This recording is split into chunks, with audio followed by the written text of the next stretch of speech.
Yes bank एक समय पर भारत का चौथा सबसे बड़ा प्राइवेट सेक्टर बैंक था, पर पिछले कुछ सालों से इस कंपनी का मार्केट में सरवाइव करना भी मुश्किल हो गया है। बैंक में हुए स्कैम की वजह से खराब क्वालिटी के लोन्स दिए गए हैं और जब दिए गए उन लोन्स का पैसा वापस नहीं आया तो बैंक को बिजनेस और बैंकिंग रेगुलेशंस को मीट करने के लिए जो पैसा चाहिए होता है वो पैसा भी उनके पास नहीं था। शेयर बाजार में यस बैंक का स्टॉक जो 400 रुपए के आसपास ट्रेड करता था वो देखते ही देखते 10 रुपए के भाव पर ट्रेड करने लगा।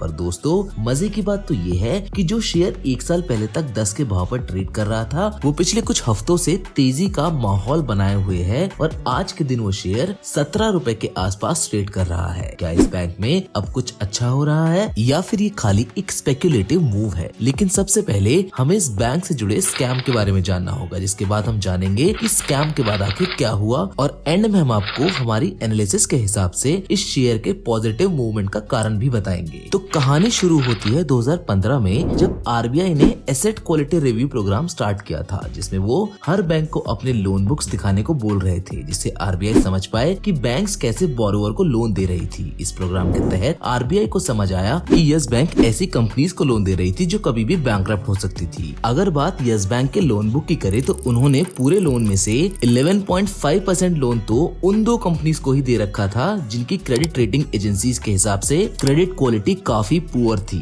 जिसके बाद आरबीआई ने तहकीकात करी, जिसके बाद ये पता चला कि 2018 में यस बैंक ने डीएचएफएल को 3700 करोड़ रुपए का लोन दिया था, जिसके बदले में डीएचएफएल ने DoIT urban ventures private limited को 600 करोड़ रुपए का लोन दिया था, जो यस बैंक के तब के मैनेजिंग डायरेक्टर राणा कपूर की बेटी के नाम पर रजिस्टर थी। इस तरह के ट्रांजैक्शन को देखते हुए आरबीआई को शक होने लगा कि शायद राणा कपूर रिश्वत ले रहे हैं और बैंक में किए गए डिपॉजिट्स को अपने फायदे के लिए इस्तेमाल कर रहे हैं। जिसके बाद और तहकीकात करने पर पता चला कि ऐसे बहुत से लोन्स बड़ी कंपनीज को दिए गए थे जो अच्छी क्वालिटी के नहीं थे, जैसे अनिल अंबानी के रिलायंस ग्रुप को, आईएलएफएस और अवांत रियलिटी ग्रुप के गौतम थापर को। इन सब चीजों को नजर में रखते हुए आरबीआई ने अप्रैल 2019 में राणा कपूर को बैंक के एमडी के पद से नीचे उतारने को कहा और यस बैंक ने रवनीत गिल, जो डॉयशे बैंक इंडिया की सीईओ रह चुकी थी, उन्हें नए सीईओ के तौर पर अपॉइंट किया। रवनीत गिल एक एक्सपीरियंस बैंकर रह चुकी थी, पर पहले से दिए गए खराब क्वालिटी के लोन्स और लोगों के गिरते भरोसे की वजह से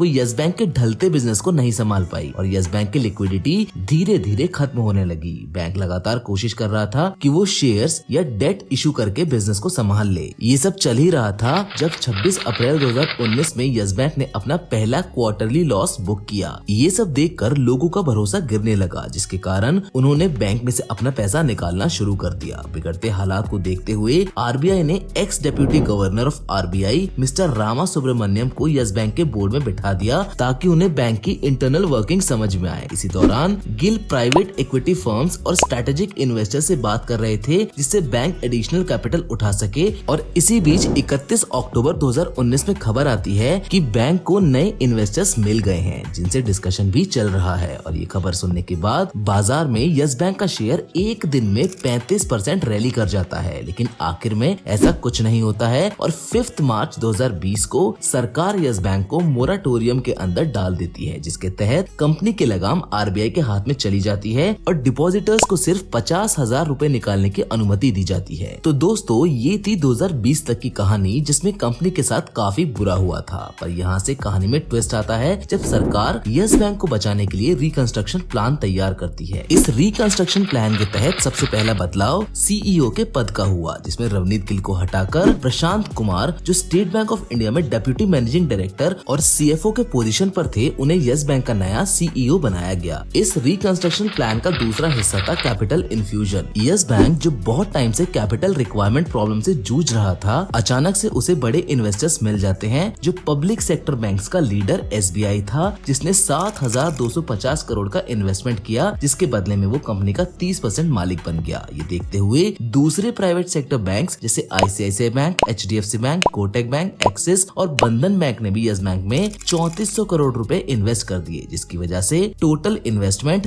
10,650 करोड़ का हो गया और कंपनी मार्केट में टिक गई। अब बारी आती है इस रिकंस्ट्रक्शन प्लान के तीसरे और सबसे इम्पोर्टेंट पॉइंट की, जो था 3 साल का लॉक इन पीरियड, जिसके मुताबिक कोई भी इन्वेस्टर जो यस बैंक के 100 शेयर से ज्यादा होल्ड करता है वो 3 सालों तक अपने टोटल होल्डिंग के 25% से ज्यादा शेयर्स नहीं बेच सकता है। ये थी रिकंस्ट्रक्शन प्लान तक की की कहानी। अब आगे बढ़ते हैं और जानते हैं आज के हालातों के बारे में। सबसे अहम और ध्यान में रखने वाली बात यह है कि 13 मार्च 2023 को 3 साल का लॉक इन पीरियड खत्म हो रहा है और जो लोग 2020 में शेयर में फंस गए थे या फिर 10 रुपए के भाव में इन्वेस्ट कर चुके थे, वो सब अब इन शेयर्स को रिलीज होने के बाद मार्केट में बेच सकते हैं। और अगर इतने लोग एक साथ शेयर्स बेचने मार्केट में आएंगे तो शेयर्स के भाव में उथल पुथल होना लाजमी है। लेकिन क्या बड़े इन्वेस्टर्स जैसे SBI, ICICI बैंक और HDFC यस बैंक के शेयर्स बेचेंगे? इसका सीधा जवाब है कि अगर उनको लग रहा है कि यस बैंक फ्यूचर में अच्छा परफॉर्म कर सकता है तो वो अपने शेयर्स जरूर होल्ड करेंगे, वरना बेच देंगे। लॉक इन पीरियड में यस बैंक के बिजनेस की परफॉर्मेंस देखें तो इनका परफॉर्मेंस शानदार रहा है।